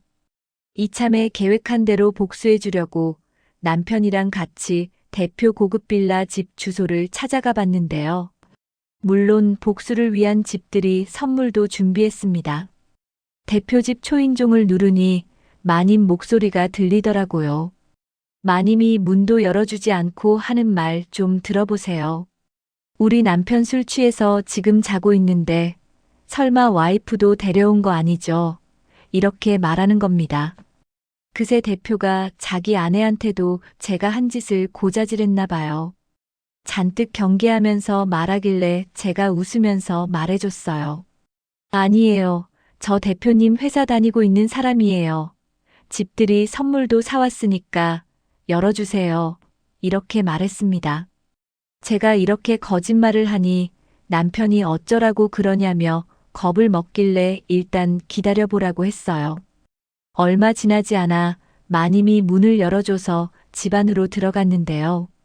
그런데 마님이 인사도 안 하고 남편한테 지시를 내리는 거예요.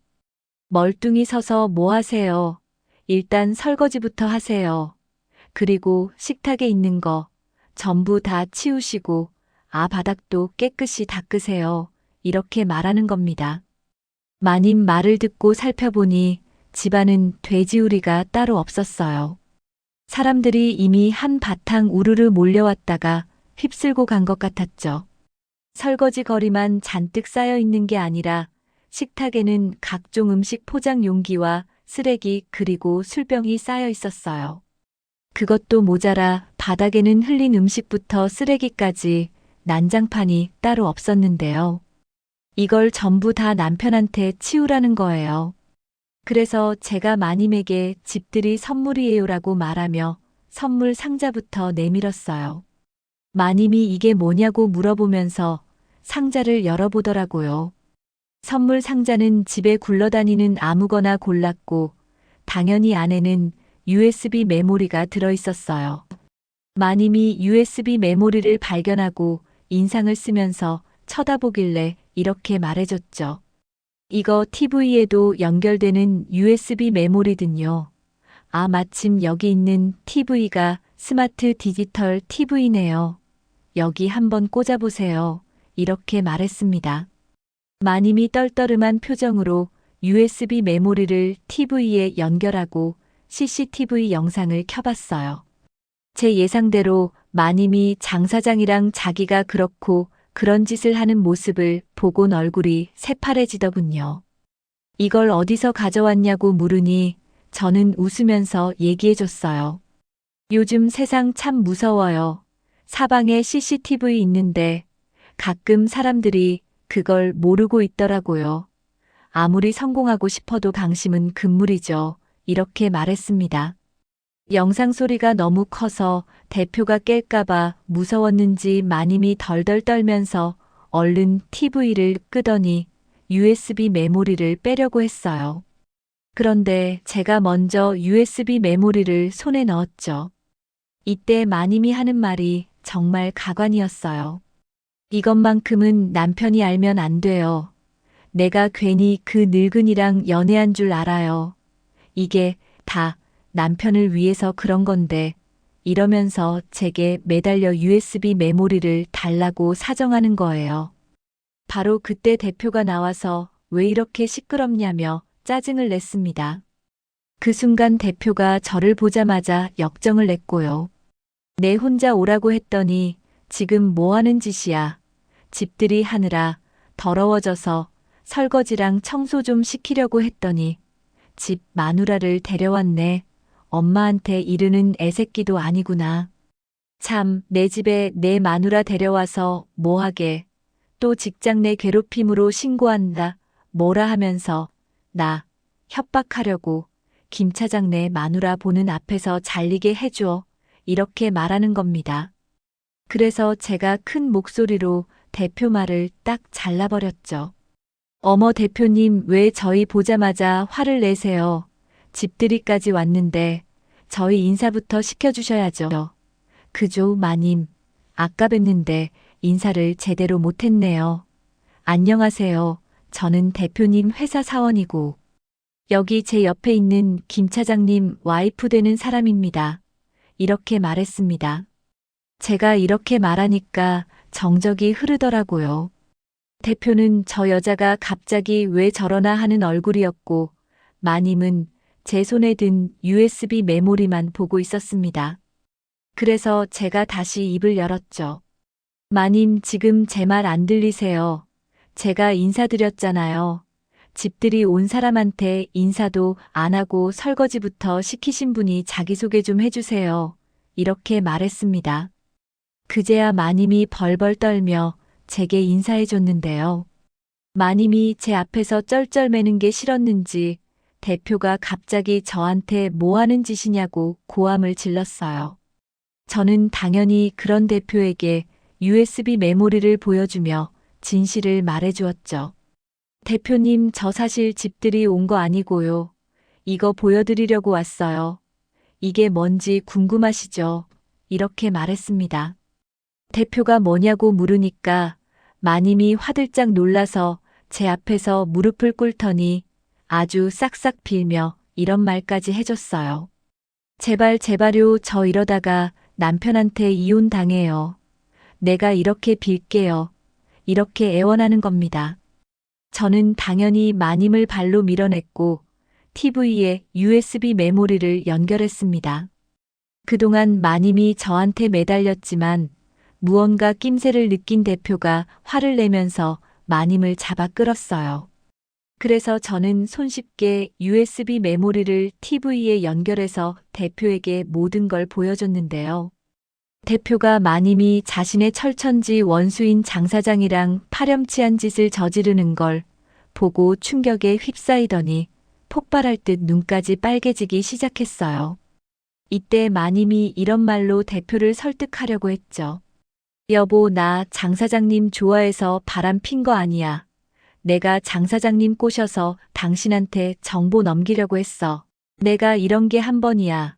지금까지 내 도움으로 라이벌 정보 알아내서 돈 좀 꽤나 만져본 거잖아.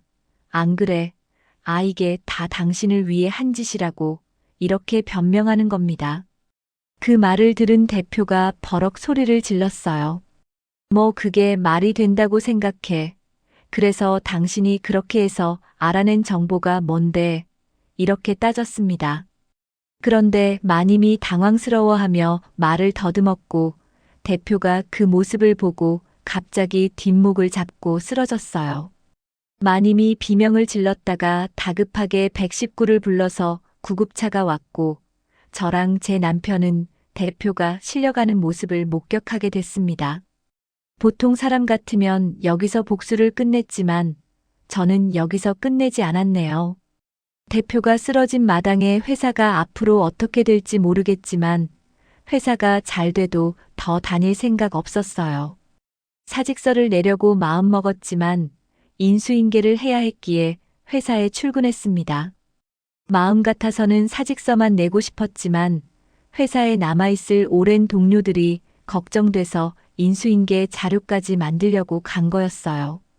그 생각으로 출근했더니 직원들이 모여서 수군거리고 있더군요. 무슨 일이냐고 물어보니까 회사 대표가 고혈압과 당뇨로 쓰러져서 심장마비까지 왔다는 소리를 듣게 됐어요. 그래서 직원들에게 회사 대표가 왜 쓰러졌고 그동안 남편을 괴롭힌 이유가 뭐였는지 다 말해줬는데요. 대표가 돈 벌려고 자기 아내랑 종편 방송국 PD가 말도 안 되는 짓을 하는 걸 눈감아줬다고 했습니다. 마님은 또 거기서 선을 넘어서 대표의 철천지 원수인 장 사장이랑 불륜을 즐겼다는 사실에 직원들이 소름 끼쳐 했어요.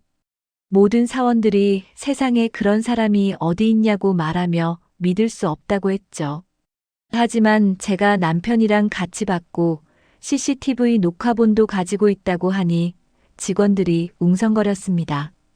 이런 회사를 계속해서 다니는 게 맞냐, 회사 곧 없어지는 거 아니냐 하더니 결국은 며칠 사이에 전 직원 모두 이직 준비를 하기 시작했어요. 저는 그 무렵 인수인계 자료를 다 만들어 놓고 사직서를 제출했는데요.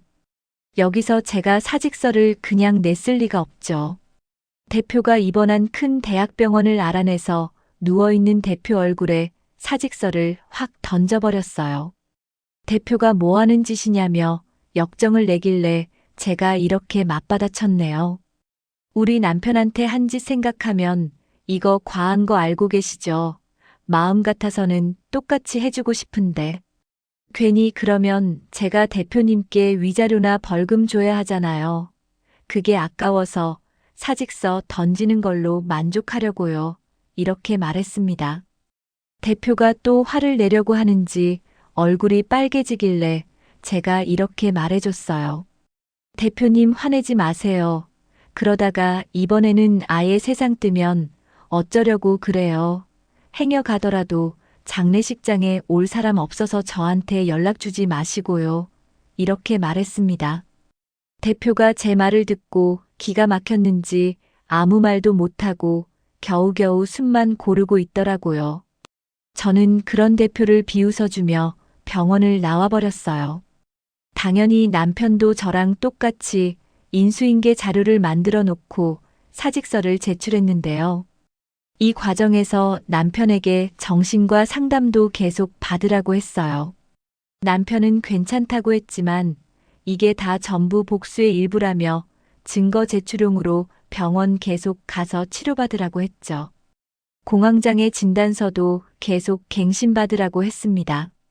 남편이 회사에서 당한 수모를 촬영한 영상과 CCTV 녹화본, 그리고 공황장애 진단서를 증거로 제출해 직장 내 괴롭힘으로 신고하니 결과가 나올 때까지 총 10주가 걸렸어요. 결국 대표가 징계를 받아야 한다는 결과가 나왔는데요.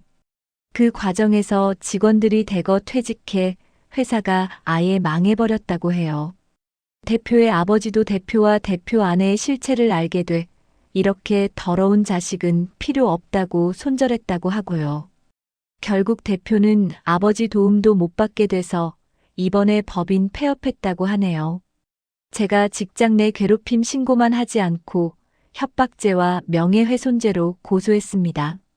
거기에 명예도용죄와 문서 위조죄, 횡령죄까지 추가했어요. 남편이 입은 정신적 피해에 대한 합의금으로 1억 2천만 원을 받아냈습니다. 대표는 벌금 5천만 원과 징역 2년에 집행유예 3년을 선고받았어요. 이 돈과 퇴직금으로 남편과 함께 소소하게 장사도 시작했는데요. 5평짜리 작은 가게 안에서 군고구마를 팔았지만 사람들한테 입소문이 나서 대박이 나게 됐어요. 그래서 남편과 겨울 시즌 장사만 하고 날이 따뜻해지면 쉬는 편한 삶을 누리고 있죠. 저는 이렇게 잘 살고 있는데 사연을 도대체 왜 쓰게 됐냐고요? 최근에 대표랑 대표 아내의 소식을 우연히 듣게 되었기 때문인데요. 사실 마님이 젊었을 때부터 화류계 생활을 했었대요. 어쩐지 인상이 세고 화려하게 생겼다고 생각했는데 어렸을 때 얼굴을 다 뜯어 고쳤던 거였어요. 성형수술을 여러 번 했다고 하더라고요. 코도 높이고 눈도 크게 하고 턱도 깎았답니다. 원래 얼굴은 평범했는데 성형으로 완전히 바뀐 거죠. 그러니까 그런 짓들이 자연스럽게 나왔겠죠. 대표 아내가 화류계 생활을 하다가 돈 많은 남자들의 도움을 받아 아나운서 준비를 하고 종편 방송을 진행했던 거죠.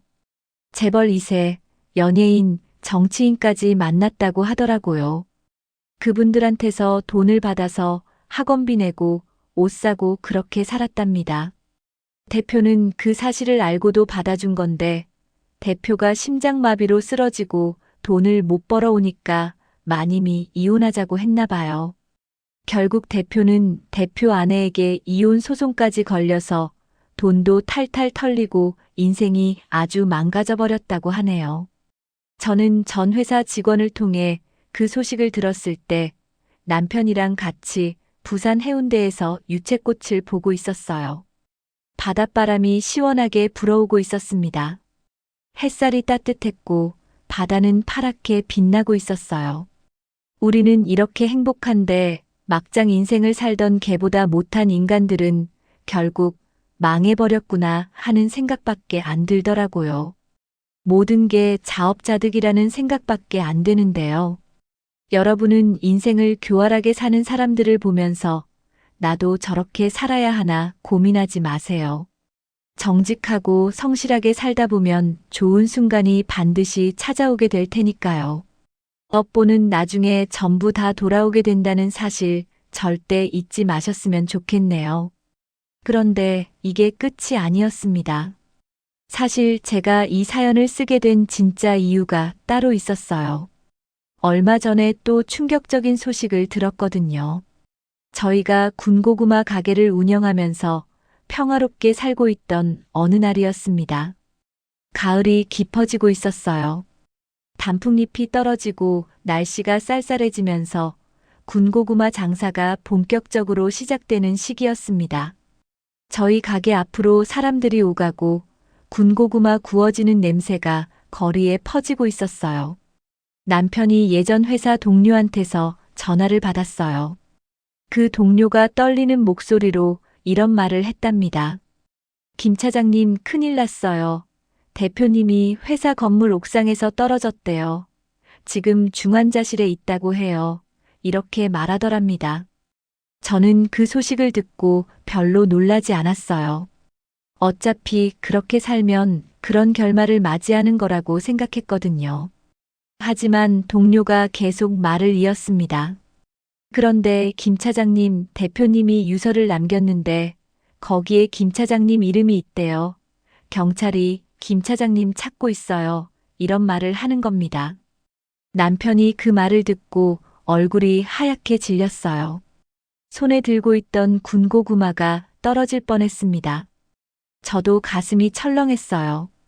유서에 남편 이름이 왜 있는 걸까요?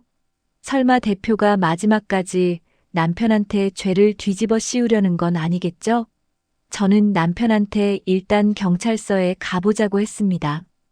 우리는 아무 잘못도 없으니까 떳떳하게 가면 된다고 말했어요. 다음 날 아침 일찍 경찰서에 도착해서 형사님을 만났습니다. 형사님이 유서를 보여주더라고요. 거기에는 이렇게 적혀 있었습니다. 김 차장님께 정말 죄송합니다. 제가 마님 때문에 김 차장님한테 너무 심하게 했습니다.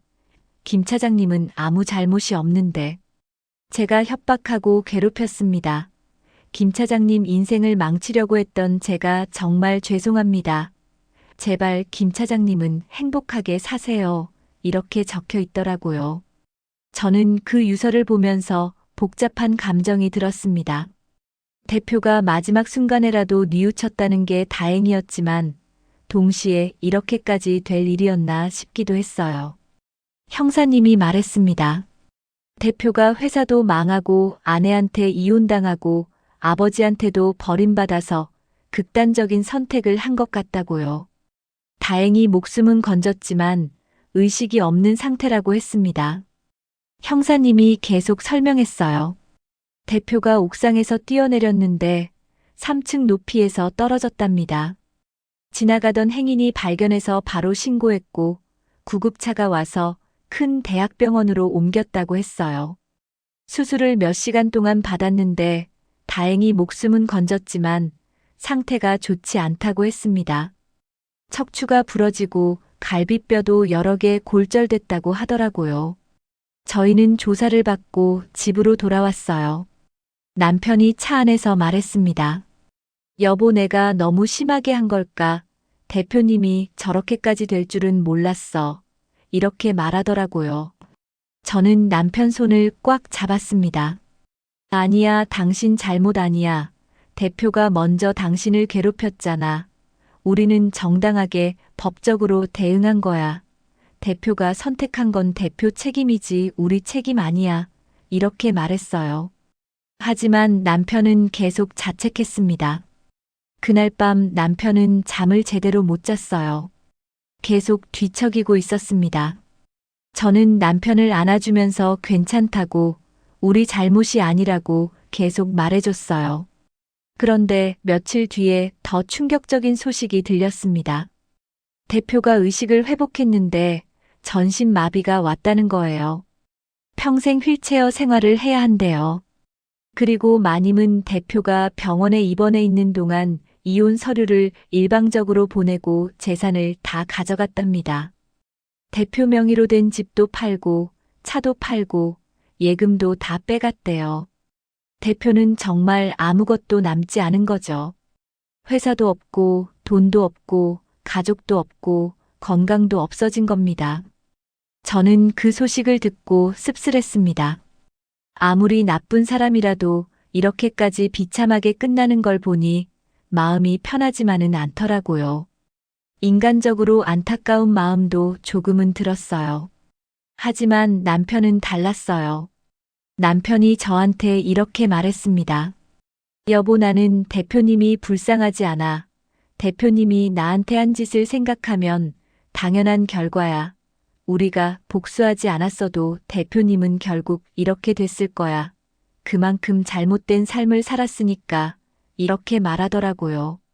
저는 남편 말이 맞다고 생각했어요. 대표는 아내의 불륜을 묵인하고 심지어 그걸 이용해서 출세하려고 했잖아요. 직원을 협박하고 괴롭히고 명의를 도용해서 돈을 빼돌리고 그런 짓들을 했으니 결국 이런 결말을 맞이한 거죠. 자업자득이었습니다. 그리고 또 한 가지 소식이 있었습니다. 마님 이야기인데요. 마님은 대표랑 이혼하고 나서 종편 방송국 PD랑 결혼했답니다. 하지만 그것도 오래가지 못했대요. 마님이 또 다른 남자랑 바람을 피웠다는 게 들통나서 PD한테도 이혼당했답니다. 그 남자가 누군지 아세요? 바로 유명한 프로듀서였대요. 마님은 또 출세하려고 그 프로듀서를 이용한 거죠. 하지만 그것도 들통났습니다. 프로듀서 아내가 사설 탐정을 고용해서 증거를 잡았대요. 그리고 지금은 어디서 뭘 하는지 아무도 모른대요. 방송에서도 완전히 사라졌고 유튜브도 폐쇄됐고 SNS도 다 지웠답니다. 아나운서 일도 완전히 그만뒀고요. 결국 마님도 자기가 저지른 일들 때문에 모든 걸 잃은 거죠. 명예도 잃고 일도 잃고 사랑도 잃었어요. 돈도 다 써버렸다고 하더라고요. 명품백 사는데 수억 원을 쓰고 성형수술에도 수천만 원을 썼대요. 지금은 빚쟁이들한테 쫓기고 있다는 소문도 있더라고요. 저는 이 소식들을 들으면서 정말 많은 생각을 했습니다. 사람이 욕심을 부리고 남을 짓밟으면서 살면 결국 이렇게 되는구나 하는 걸 뼈저리게 느꼈어요. 대표는 아내의 불륜을 이용해서 돈을 벌려고 했고 마님은 남자들을 이용해서 출세하려고 했죠. 하지만 결국 둘 다 모든 걸 잃었어요. 대표는 건강도 잃고 가족도 잃고 재산도 잃고 회사도 잃었습니다. 마님은 명예도 잃고 일도 잃고 사랑도 잃었어요. 인생의 모든 것을 다 잃은 겁니다. 반면에 저희 부부는 어떤가요? 저희는 정직하게 살았습니다. 부당한 일을 당했을 때 법적으로 정당하게 대응했어요. 복수를 했지만 불법적인 방법을 쓰지 않았습니다. CCTV 녹화본도 합법적으로 확보했고 고소도 정당한 사유로 했어요. 그 결과 저희는 합의금도 받고 새로운 사업도 시작하고 행복하게 살고 있습니다. 군고구마 장사가 대박이 나서 이제는 가게를 2개로 늘렸어요. 겨울 시즌에만 장사하는데도 1년치 생활비를 다 벌 수 있을 정도로 잘 되고 있습니다. 첫 해에는 순수익이 5천만 원 정도 나왔는데 두 번째 해에는 가게를 하나 더 내서 1억 원 넘게 벌었어요. 이제는 돈 걱정 없이 살 수 있게 됐습니다. 세 번째 해에는 1억 5천만 원을 벌었고 이제는 직원도 2명 고용했어요. 아이들도 학원비 걱정 없이 다니고 있고 집 대출도 다 갚았어요. 아들은 이제 고등학생이 됐고 딸은 중학생이 됐습니다. 둘 다 공부도 잘하고 건강하게 자라고 있어요. 아들은 서울대학교를 목표로 열심히 공부하고 있고 딸은 피아노를 배우면서 예체능 쪽으로 진로를 생각하고 있어요. 남편은 공황장애 치료도 잘 받아서 이제는 많이 좋아졌습니다. 악몽도 더 이상 꾸지 않고 밤에도 잘 자고 예전처럼 웃을 수 있게 됐어요. 정신과 상담도 이제는 한 달에 한 번만 받고 있습니다. 의사 선생님이 거의 다 나았다고 하시더라고요. 약도 이제는 안 먹어도 된대요. 저희 부부는 요즘 정말 행복합니다. 아침에 일어나면 같이 커피를 마시고, 낮에는 같이 가게에서 일하고, 저녁에는 아이들이랑 밥 먹고, 주말에는 가족끼리 여행도 가요. 이게 진짜 행복이구나 하는 걸 요즘 느끼고 있습니다. 지난주에는 가족끼리 제주도에 다녀왔어요. 바다를 보면서 남편이랑 손을 잡고 걸었습니다. 아이들은 앞서서 뛰어다니고 있었어요. 그 순간이 정말 행복했습니다. 제주도 바다는 정말 아름다웠어요. 파도 소리를 듣고 바람을 맞으면서 걸으니 모든 걱정이 사라졌습니다. 그런데 어느 날이었어요. 제가 가게에서 군고구마를 팔고 있는데 낯익은 얼굴이 휠체어를 타고 지나가는 게 보였어요. 바로 대표였습니다. 대표는 저를 보더니 고개를 푹 숙였어요. 저는 그 모습을 보면서 아무 말도 하지 않았습니다.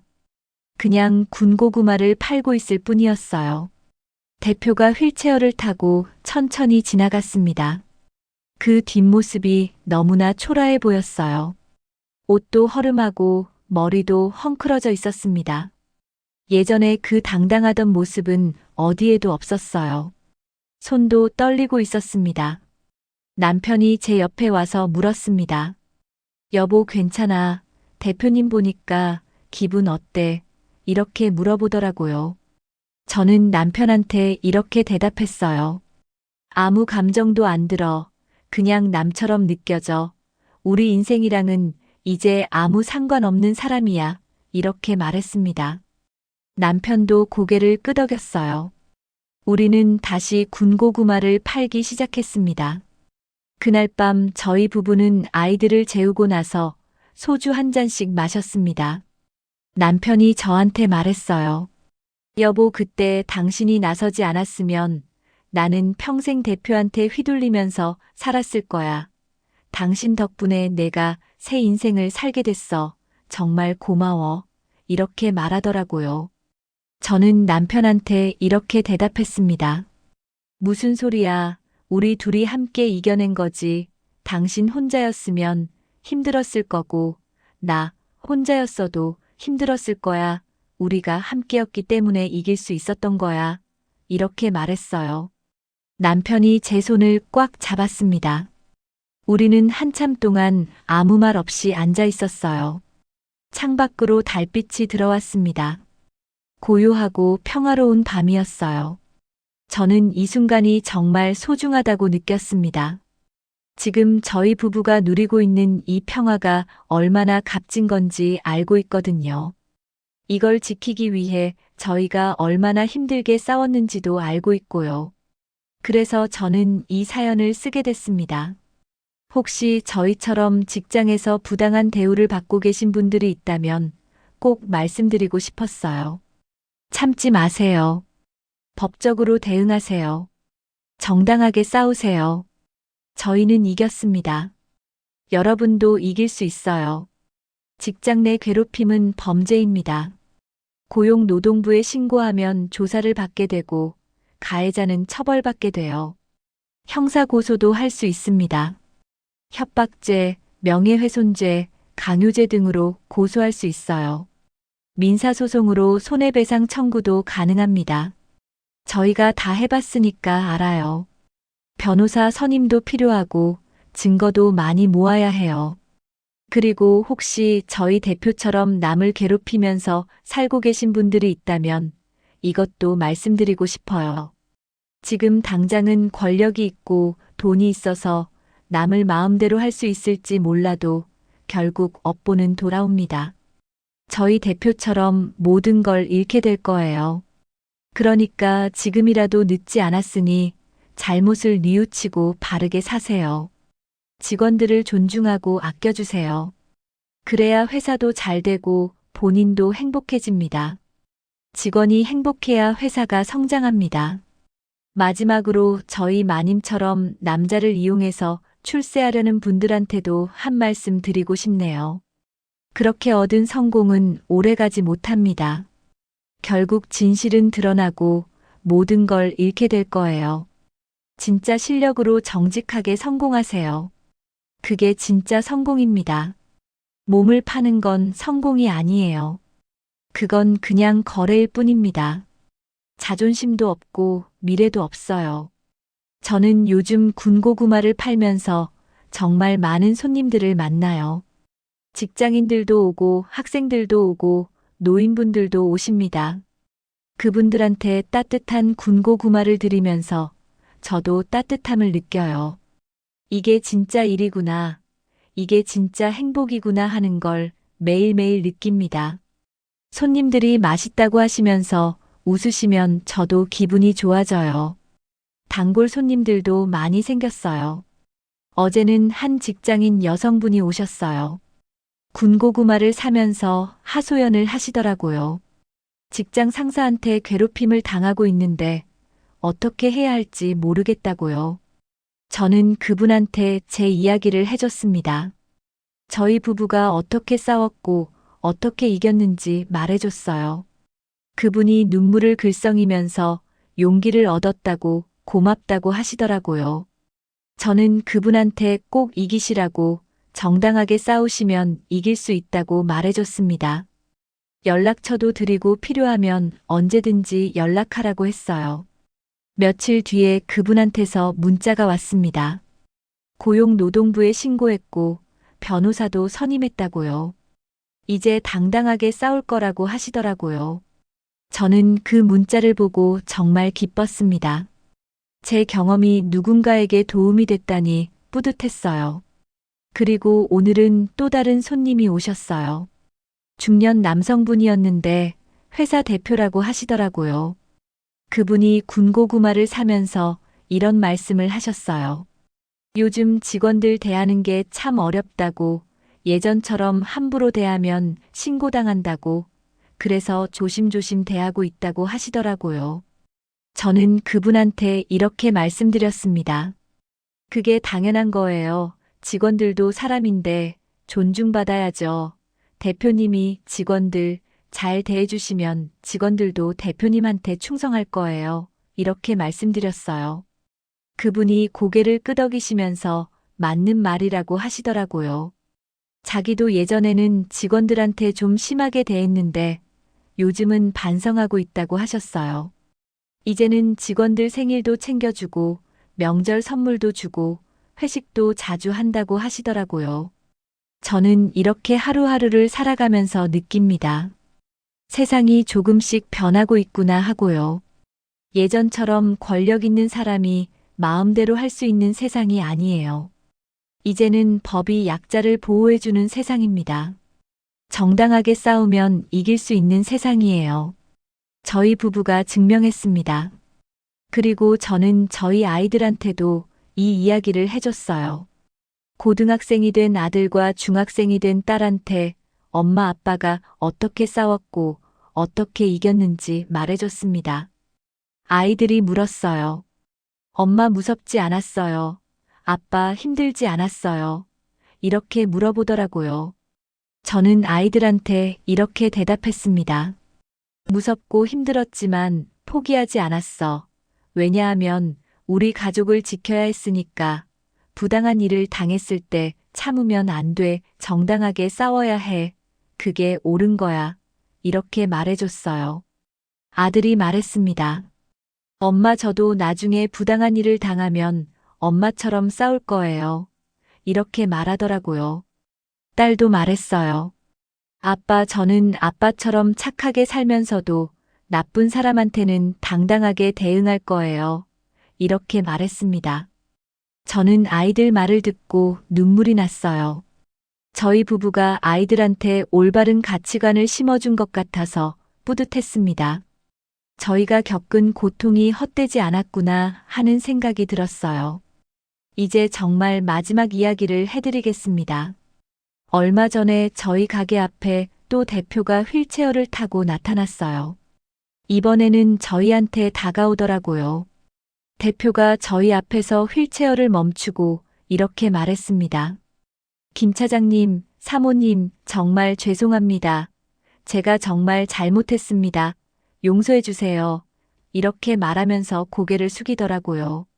저는 대표를 쳐다봤습니다. 대표는 많이 늙어 보였어요. 머리도 하얗게 샜고 얼굴도 주름투성이었습니다. 예전에 저희를 괴롭히던 그 기세는 어디 가고 초라한 노인이 되어 있었어요. 손도 떨리고 있었습니다. 남편이 대표한테 말했습니다. 대표님, 용서는 못하겠습니다. 대표님이 저한테 한 짓은 용서받을 수 있는 게 아니에요. 하지만 이제는 복수할 생각도 없습니다. 대표님 인생은 대표님이 알아서 사세요. 저희는 저희 인생 열심히 살 거니까요. 이렇게 말했어요.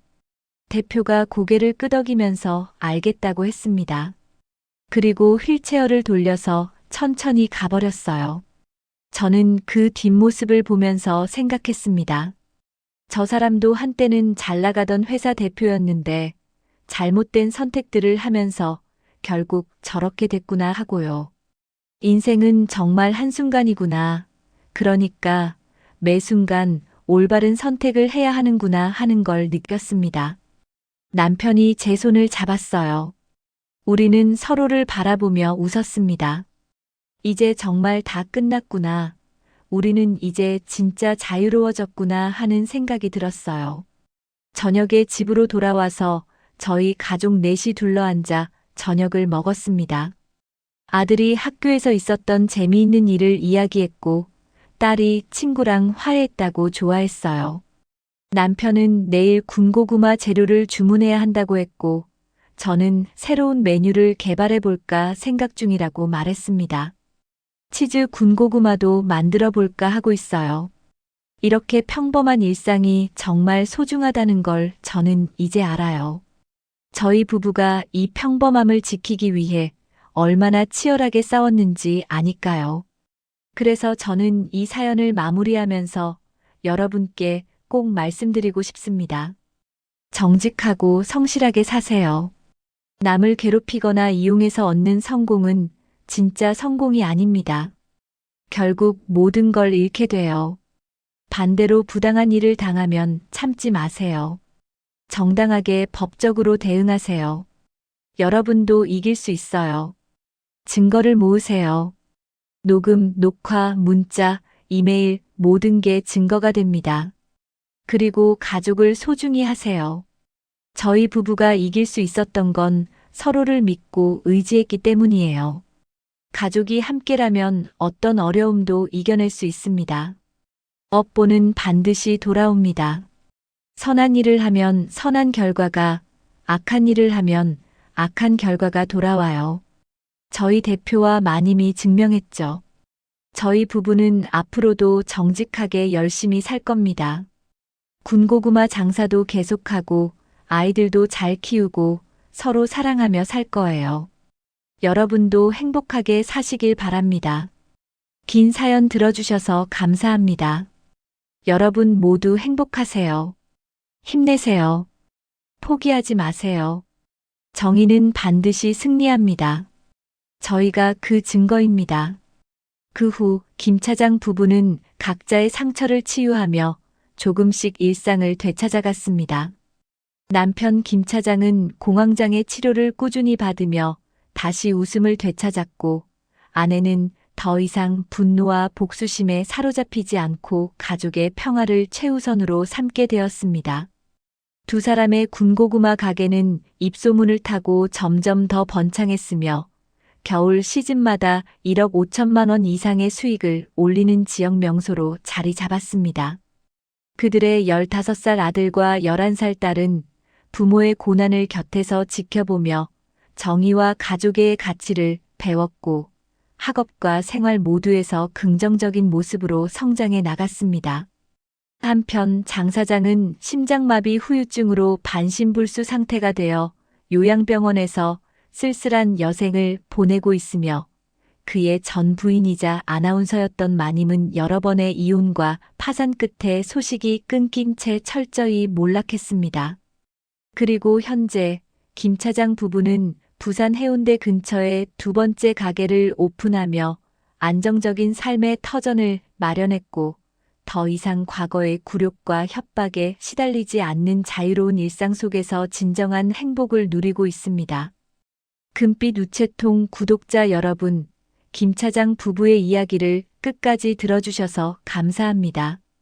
이 이야기가 우리에게 던지는 메시지는 단순히 한 가족의 복수담을 넘어 우리 사회 곳곳에서 일어나는 부조리와 불의에 어떻게 맞서야 하는지를 보여주는 소중한 교훈이라고 생각합니다. 직장 내 괴롭힘과 갑질이란 무엇일까요? 이것은 결코 개인의 문제가 아니라 우리 모두가 관심을 가지고 해결해야 할 사회적 문제입니다. 김 차장처럼 침묵 속에서 혼자 고통받는 분들이 여전히 많습니다. 대표는 담배 심부름을 시키고 1억 원의 보너스를 약속했다가 일방적으로 취소했으며 결혼 15주년 기념일에도 밤 10시까지 일을 시켰습니다. 심지어 김 차장 명의로 5천만 원을 몰래 대출받아 횡령하고 부하 직원 앞에서 집에서 무능해서 회사에서도 무능한 거 아니야라며 인격을 모독했습니다. 하지만 김 차장의 아내가 보여준 것처럼 법적 절차를 통해 정당하게 맞서고 증거를 확보하며 전문가의 도움을 받는다면 반드시 정의는 실현될 수 있습니다. 노동청 신고, CCTV 증거 확보, 공황장애 진단서 제출, 그리고 변호사 상담 등은 모두 우리가 활용할 수 있는 합법적이고 강력한 무기입니다. 김 차장 부부는 직장 내 괴롭힘 신고와 함께 협박죄, 명예훼손죄, 명예도용죄, 문서 위조죄, 횡령죄로 고소하여 1억 2천만 원의 합의금을 받아냈고 대표는 벌금 5천만 원과 징역 2년에 집행유예 3년을 선고받았습니다. 이 이야기는 또한 우리에게 가족의 힘과 신뢰에 대해 말해줍니다. 이것이야말로 그 어떤 시련 앞에서도 우리를 지켜주는 가장 든든한 버팀목입니다. 김 차장 부부는 서로를 의심하고 멀어질 수도 있었습니다. 대표의 아내인 마님은 김 차장이 술에 취해 잠든 사이 그의 셔츠 단추를 풀고 안겨있는 사진을 찍어 협박했고 대표는 그 사진을 이용해 이거 마누라한테 보여주면 이혼도 당하고 회사에도 소문이 쫙 나서 그만두게 될 텐데 무섭지 않냐며 김 차장을 괴롭혔습니다. 하지만 결국 김 차장은 아내에게 진실을 털어놓았고 아내는 남편을 의심하지 않고 믿어주었습니다. 둘은 함께 문제를 해결하며 더욱 단단한 관계를 만들어냈습니다. 아내는 남편을 포기하지 않았고 남편은 아내의 손을 놓지 않았습니다. 그리고 그들의 자녀들은 부모가 보여준 용기와 정직함을 통해 인생의 가장 중요한 가치를 배웠습니다. 엄마, 저도 나중에 부당한 일을 당하면 엄마처럼 싸울 거예요, 아빠. 저는 아빠처럼 착하게 살면서도 나쁜 사람한테는 당당하게 대응할 거예요. 라는 아이들의 말은 가족이 함께 힘을 모으면 그 어떤 어둠도 이겨낼 수 있다는 것을 증명합니다. 그리고 무엇보다 이 이야기는 인과응보의 진리를 보여줍니다. 부정한 방법으로 얻은 권력과 재산은 결국 오래가지 못합니다. 장 사장과 그의 아내 마님은 한때 돈과 권력을 이용해 남을 짓밟고 자신들의 욕망을 채웠지만 결국 그들이 저지른 모든 악행은 부메랑이 되어 자신들에게 돌아왔습니다. 마님은 종편 방송국 PD와 불륜을 저질렀을 뿐만 아니라 대표의 철천지, 원수인 장 사장과도 CCTV에 찍힐 정도로 뻔뻔하게 관계를 맺었습니다. 사진 및 동영상으로 협박하고 타인의 명의를 도용해 5천만 원 대출을 받고 1억 원짜리 보너스를 가로채고 부하 직원의 가족을 모욕하고 3천만 원짜리 핑크색 에르메스, 버킨백을 현금으로 사는 등 온갖 비윤리적 행동을 일삼았던 그들은 결국 법의 심판을 받고 철저히 몰락했습니다.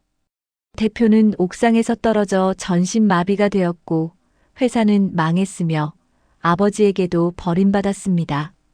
마님은 여러 번의 이혼과 파산 끝에 방송계에서도 완전히 사라졌습니다. 반대로 김 차장 부부의 정직함과 용기는 결국 행복한 결말로 보상받았습니다. 이것이 바로 세상의 이치이며 정의는 더디게 오더라도 반드시 찾아온다는 희망의 메시지입니다. 여러분 중에서도 혹시 지금 직장에서, 가정에서 혹은 어떤 관계 속에서 부당한 대우를 받고 계신 분이 계신가요? 김 차장처럼 억울한 협박에 시달리고 있거나 그의 아내처럼 소중한 가족이 고통받는 모습을 지켜보며 무력감을 느끼고 계신가요? 이 이야기가 여러분께 작은 용기가 되었으면 좋겠습니다. 혼자가 아니라는 것, 반드시 해결 방법이 있다는 것, 그리고 정의는 끝내 승리한다는 것을 기억해 주세요. 여러분의 곁에는 가족이 있고, 법이 있고, 그리고 여러분을 응원하는 수많은 사람들이 있습니다. 김 차장 부부처럼 용기를 내어 한 걸음씩 나아간다면 반드시 밝은 미래가 기다리고 있을 것입니다. 증거를 모으세요. 회사 메시지, CCTV 녹화본, 진단서, 녹음 파일, 모든 것이 여러분을 지켜줄 무기가 됩니다. 마지막까지 함께해 주신 금빛 우체통 구독자 여러분께 진심으로 감사드립니다. 이 이야기가 여러분의 마음에 작은 위로와 용기가 되었다면 좋아요 버튼과 구독 부탁드립니다. 그리고 댓글로 대표의 협박과 괴롭힘 속에서도 끝까지 가족을 지켜낸 김 차장의 아내에게, 그리고 고통 속에서도 희망을 잃지 않고 공황장애를 이겨낸 김 차장에게 따뜻한 응원의 메시지를 남겨주세요. 여러분의 구독과 좋아요, 그리고 댓글 하나하나가 더 많은 이야기를 전하는데 큰 힘이 됩니다. 다음 이야기에서 다시 뵙겠습니다. 감사합니다.